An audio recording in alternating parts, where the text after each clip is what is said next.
Hello friends, आज के lecture में हम लोग एक न्यूमेरिकल करने जा रहे हैं और ये हमारा न्यूमेरिकल क्वेश्चन है जो कि स्नेल्स लॉ पे बेस्ड है। ठीक है, तो इससे पिछले लेक्चर में हम लोगों ने स्नेल्स लॉ देखा था जो कि लॉज ऑफ रिफ्रैक्शन का सेकेंड लॉ था। ठीक है, तो स्नेल्स लॉ पे हम लोग क्वेश्चन करते हैं।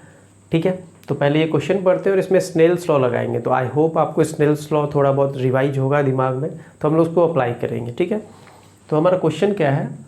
A beam of light passes from air to a substance A। कहने का मतलब कि एक बीम ऑफ लाइट है, ठीक है, और ये जो है पास हो रहा है, ये एयर मीडियम है, this is our air medium, और ये हमारा एक दूसरा सब्सटेंस है जो कि सब्सटेंस का हमने नाम क्या दे दिया है? ए सब्सटेंस, कुछ भी हो सकता है। ठीक है, तो यहाँ से ये लाइट यहाँ तक आया है, इसके बाद एयर से ये सब्सटेंस ए में पास हो रहा है। ठीक है, तो हम लोग यहाँ पे नॉर्मल बना लेते हैं लाइक दिस। यहाँ पे क्या पूछा जा रहा है, पहले देखते हैं दिया क्या है। If angle I is equal to 72 degree, कहने का मतलब जो हमारा एंगल ऑफ इंसिडेंस है वो कितना है? 72 डिग्री। तो एंगल ऑफ इंसिडेंस कहाँ पे होता है बेसिकली? तो एंगल ऑफ इंसिडेंस होता है नॉर्मल, ये हमारा इंसिडेंट रे हो गया, this is our incident ray, और ये हमारा नॉर्मल हो गया, नॉर्मल। तो जो हमारा एंगल ऑफ इंसिडेंस होगा वो ये वाला होगा, 72 डिग्री। ठीक है, एंगल आर दिया है 40 डिग्री, मतलब एंगल ऑफ रिफ्रैक्शन। तो इसको जाना चाहिए था ऐसा कुछ, लेकिन 40 डिग्री है, इसका मतलब ये बेंड हुआ है, मतलब ये एंगल इधर आ जाएगा। तो ये जो एंगल दिया है दिस इज एंगल 40 डिग्री, इसको हम ओ पॉइंट मान लेते हैं, ये ए ये बी। ठीक है, तो अब पूछ क्या रहा है? Find refractive index of substance A. इसका हमें रिफ्रैक्टिव इंडेक्स निकालना है एन। ठीक है, तो हमने पढ़ा था स्नेल्स लॉ। तो अकॉर्डिंग टू स्नेल्स लॉ क्या बोलता था? स्नेल्स लॉ बोलता था कि angle of sine I by angle of sine R is equal to constant, और ये कांस्टेंट हमारा रिफ्रैक्टिव इंडेक्स होता था। ठीक है, तो इसी फॉर्मूला पे हम लोग फिट कर देते हैं। Now N is equal to क्या हो जाएगा? साइन आई कितना है? 72 डिग्री, पुट कर देंगे। फिर साइन आर कितना है? 40 डिग्री, पुट कर देंगे। अब हमें इसका वैल्यू तो एक्चुअली पता नहीं है, ठीक है, लेकिन यहाँ में गिवन है कि साइन 72 का वैल्यू होता है 0.951, ठीक है, और साइन 40 का वैल्यू होता है 0.642। तो पॉइंट को कैंसिल कर देंगे, और जब आप इसको सॉल्व करेंगे तो सॉल्व करने के बाद आपका आंसर आएगा 1.48, और इसका कोई यूनिट नहीं होता है, तो ये हमारा आंसर हो जाएगा। ठीक है, तो this is our refractive index of substance A, that is 1.48। Okay, तो ये हमारा रिफ्रैक्टिव इंडेक्स पे सेकेंड न्यूमेरिकल होगा जो कि दूसरे फॉर्मूला पे बेस्ड है। तो आइए इसको करते हैं।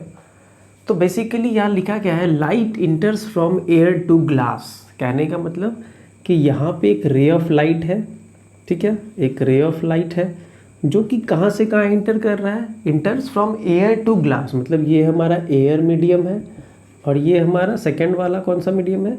ग्लास मीडियम है। ठीक है, air to glass having refractive index of 1.5, मतलब ये जो ग्लास है इसका रिफ्रैक्टिव इंडेक्स कितना दिया हुआ है? 1.5 दिया हुआ है। ठीक है, तो ये हमारा ग्लास है, ऐसा कुछ समझ लीजिए, इसका रिफ्रैक्टिव इंडेक्स 1.5 दिया है। ओके, तो फिर ये हमारा नॉर्मल हो गया है, और ये हमारा नेक्स्ट रिफ्रैक्शन हुआ है ग्लास के केस में। पूछा जा रहा है what is the speed of light in glass. हमें पूछा जा रहा है कि ये जो हमारा रे ऑफ लाइट है ओ बी, इसका क्या स्पीड होगा? मतलब हमसे वी ऑफ ग्लास पूछा जा रहा है। वीजी का मतलब क्या हो गया? वीजी का मतलब हो गया वेलोसिटी ऑफ ग्लास इन, मतलब हमें पूछा जा रहा है velocity of light in glass. ठीक है, और हमें दिया क्या है?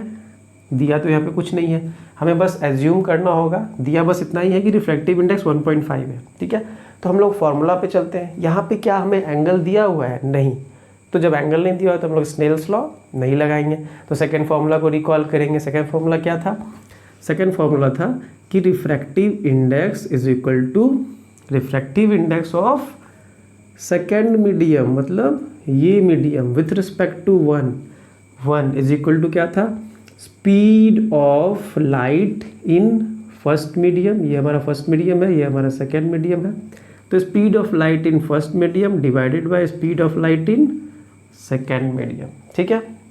हमें निकालना क्या है? Speed of light in glass. Glass कौन सा मीडियम है? सेकेंड मीडियम है, मतलब हमें V2 निकालना है, ठीक है। तो क्या हमें N21 दिया हुआ है? बिल्कुल दिया हुआ है। ये जो रिफ्रैक्टिव इंडेक्स है ये 2 का ही है, किसकी रिस्पेक्ट में? 1 के रिस्पेक्ट में, ठीक है। तो N21 का वैल्यू पुट करते हैं 1.5। क्या हमें V1 दिया हुआ है? V1 यहाँ पे दिया हुआ नहीं है, हमें खुद से सोचना पड़ेगा कि speed of light in air क्या होता है? Speed of light in air होता है 3 × 10⁸ मीटर पर सेकेंड, ठीक है, क्लियर। और V2 हमें निकालना ही है, तो बाय V2, ठीक है। अब क्या करेंगे? V2 को इधर ले आएंगे, therefore V2 is equal to, और इसको यहाँ ले आएंगे 3 × 10⁸ metre per second divided by 1.5 यहाँ आ जाएगा, ठीक है। इसको क्रॉस कर देंगे, 1.5 1 जा 2 जा, तो फाइनली देयरफॉर V2 क्या आ जाएगा? V2 is equal to 2 × 10⁸ metre per second. ये हमारा आंसर हो जाएगा। तो कहने का मतलब कि हमारा स्पीड ऑफ लाइट ये वाला Vg या V2 हम बोले, ये Vg हमारा कितना है? Vg जो हमारा है वो है 2 × 10⁸ मीटर पर सेकेंड। ये हमारा ये स्पीड आ गया, ओके।